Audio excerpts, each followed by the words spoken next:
I don't think anyone ever truly understands the weight of a promise until the person you made it to is no longer there to remind you of it. Some promises are spoken loudly, in the presence of witnesses, sealed with applause or celebration. Others, though, the ones that matter most, are whispered softly, shared only between two hearts, kept quietly for a lifetime. And that is the kind Reagan made to Nancy.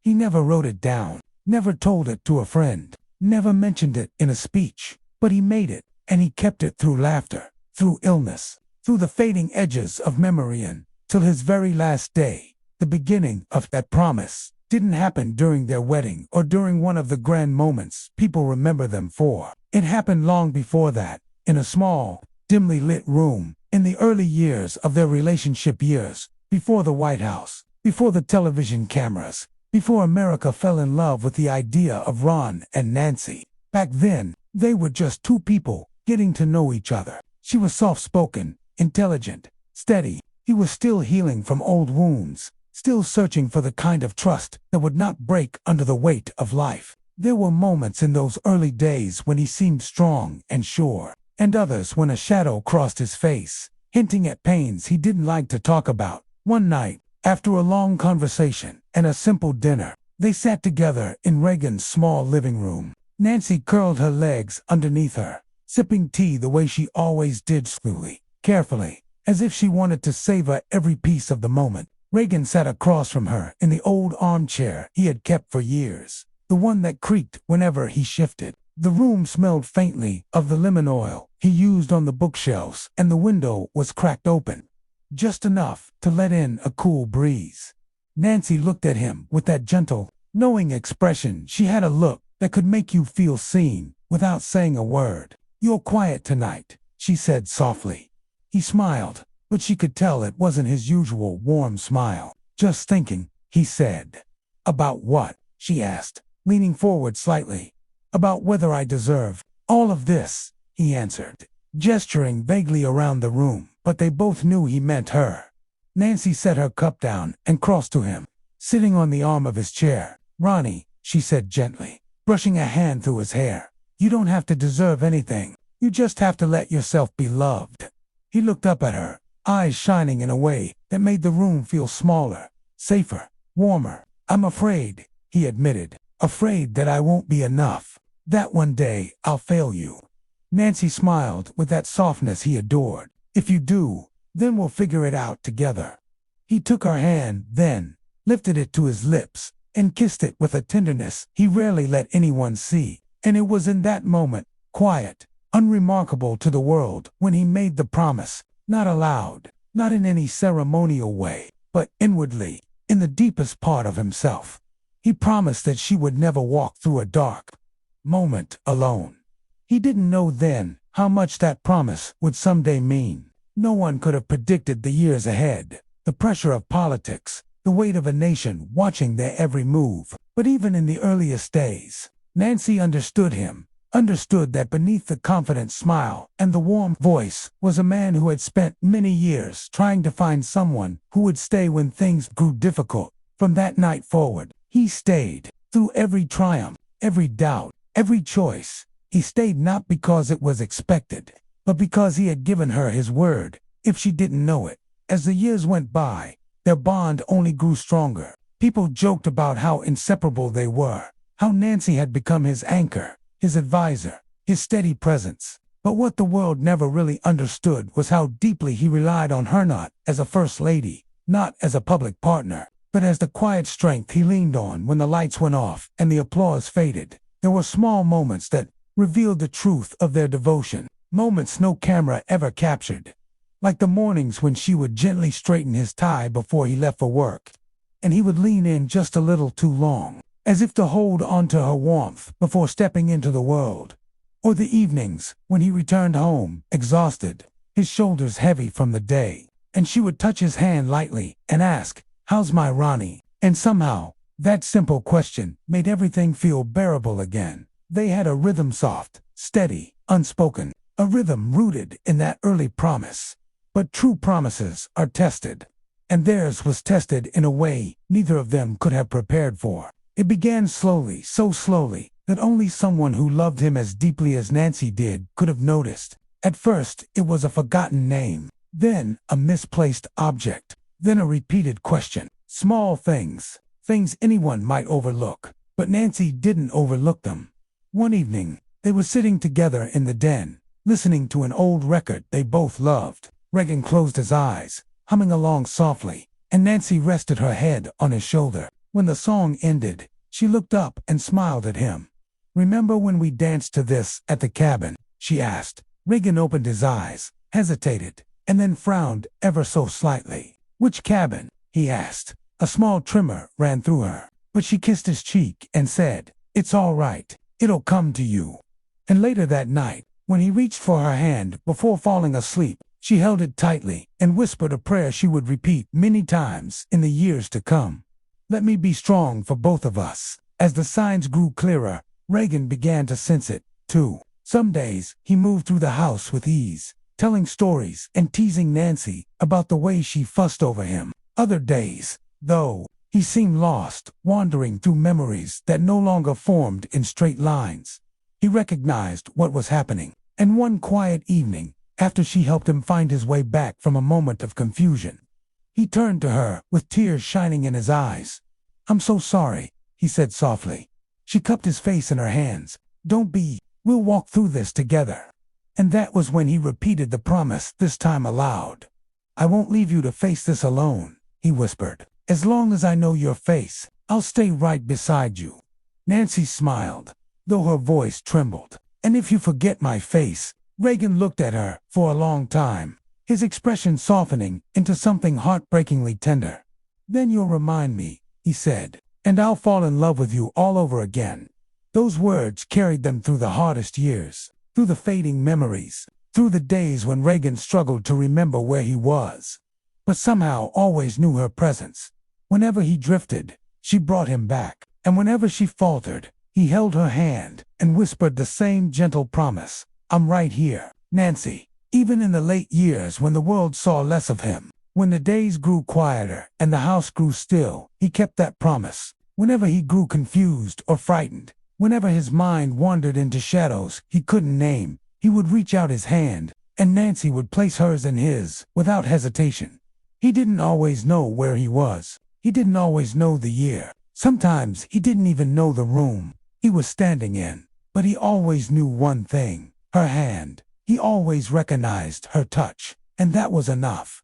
As the illness deepened, he spoke less and slept more. But some days in soft afternoons, when the sun filtered through the curtains, he would wake, look at Nancy with a clarity that seemed to rise from his deepest heart, and whisper something she held onto for the rest of her life. "I still remember my promise."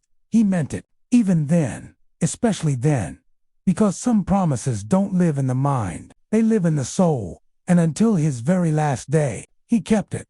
The rest of the story comes in the second part. The final chapter of a love that never loosened its grip, not even as his memory faded around him. There is a moment near the end of a life when the loudness of the world softens, when the weight of years becomes featherlight, when the things that once felt so urgent fade into the background, that reveals what truly mattered all along. For Ronald Reagan, that moment came quietly, gently, and in the presence of the one person he had never wished to disappoint. And it was in those final years with Nancy that the promise he once made in a small, dim living room became the compass for every breath he took. As the illness deepened, their days took on a new rhythm, slow, tender, deliberate. Nancy would wake each morning before him, carefully making sure the house was warm, the curtains drawn just enough to let in the soft light he loved, the familiar music from their early years playing faintly in the background. She knew he could no longer follow the brightness of the day without guidance,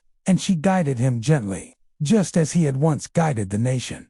Some mornings he recognized her instantly. He would open his eyes, blink a few times, as though adjusting to a memory he hadn't expected to find, and then soften into a warm smile she treasured like a small miracle. Other mornings, though, she had to find him. His gaze would drift, unsettled, searching for a familiar shape in a room that felt foreign. But even then, no matter how lost he seemed, he calmed the moment her hand touched his. "Good morning, Ronnie," she would whisper, and he would breathe out slowly. his shoulders relaxing as he took her hand between both of his, as if anchoring himself to the world through that single point of connection. The doctors told her early on that his memory would fade in layers, first the days, then the details, then the names, then the years, but they also told her something she held on to, like a prayer. That the emotional core of who he was would remain long after everything else slipped away. And they were right. Even in the late years, when words came slowly and thoughts wandered, his love for her lived in places the illness couldn't reach. One afternoon, as the seasons changed and the leaves began to fall outside the window, Reagan sat by the fireplace, wrapped in a soft blanket. Nancy came in with tea and gently set the cup beside him. He looked up at her, uncertain at first, and she waited patiently for recognition to bloom. It didn't come that day. Instead, he studied her face, as though trying to place a memory that hovered just out of reach. "You're familiar," he murmured, frowning slightly. She smiled and placed her hand over his. "I'm right here, Ronnie. You're safe." He turned his hand within hers and traced the lines of her fingers with a tenderness that needed no explanation. After a long moment, he whispered, "You're someone important, aren't you?" Nancy leaned down and kissed his forehead. "Yes," she said gently, "and so are you." He didn't need to know the details. He simply held her hand tighter. The quiet years were full of moments like that, small gestures, gentle reassurances, memories that flickered like candlelight. Some days he surprised her. He would look at an old photograph and say something simple, something that opened a doorway to the past. One day, she found him holding a picture of them dancing at the White House. His fingers trembled slightly as he traced the edges. "You look beautiful," he murmured. She blinked, startled, her breath catching in her chest. "You remember this?" He smiled softly. "No," he admitted, "but I can feel it." He tapped his heart with his fingertips. "It's still in here somewhere." Nancy's eyes welled with tears, not from sadness, but from gratitude. Even as memory unraveled, his love for her remained untouched, folded deep inside him, like a letter never lost. As the months turned into years, he spoke less and slept more, but whenever he woke confused or frightened, he would look around until he found her. And when he did, his breath would steady, and he would whisper the same 3 words every time. "Don't leave me." "I won't," she would answer. "I promised you I wouldn't."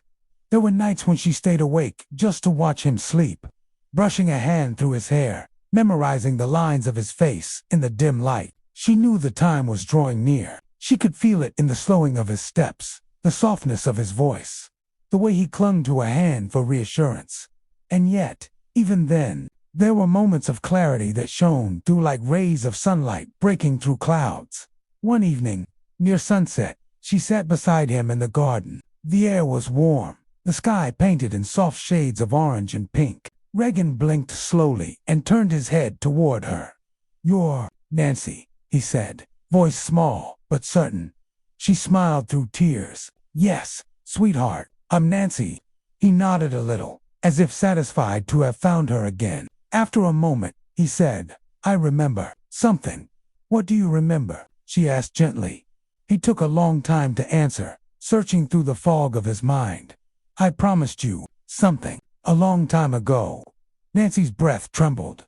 "Yes," she whispered, "you did." He reached for her hand and held it weakly, but with intention. "Did I keep it?" he asked. She pressed his hand against her heart.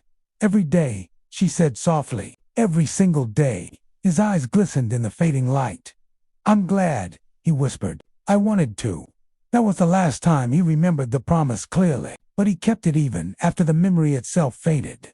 In his final weeks, Reagan grew quieter than ever. Words slipped away. Recognition came and went like shifting shadows. He no longer asked where he was, nor did he cling to familiar details. Instead, he rested calmly, peacefully almost, as if he understood, in some intuitive way, that he didn't need to know everything anymore. He only needed one thing. Her Nancy stayed by his side day and night. She read to him from books he once loved, hummed the songs they danced to, held his hand through the long hours. Sometimes he slept without stirring for most of the day. Other times, He would wake just enough to look at her with soft eyes and whisper her name. But in the very end, on the last morning of his life, the promise he made all those years ago surfaced one final time, stirred in his sleep, his breathing uneven. Nancy sat up quickly, brushing her hand across his forehead, whispering softly to him. His eyes opened just a little, barely but enough to find her. He looked at her with a clarity that hadn't appeared in months, and then, in the faintest whisper, he said, "I'm still here." Nancy broke, not loudly, not with sobs, but with a quiet, trembling exhale, the kind that comes when a heart both shatters and heals at the same time. She leaned close, tears slipping onto his pillow. "I know, Ronnie," she said. "You kept your promise." His hand tightened around hers for a brief, fragile second, and then, gently, peacefully, he let go. The room fell silent. The morning sunlight warmed the walls. The house, once filled with laughter and music and quiet conversations, felt still and sacred. Nancy didn't move for a long time. She held his hand, her forehead resting against his, whispering words only the two of them would ever know. She thanked him for loving her. She thanked him for choosing her. She thanked him for keeping his promise.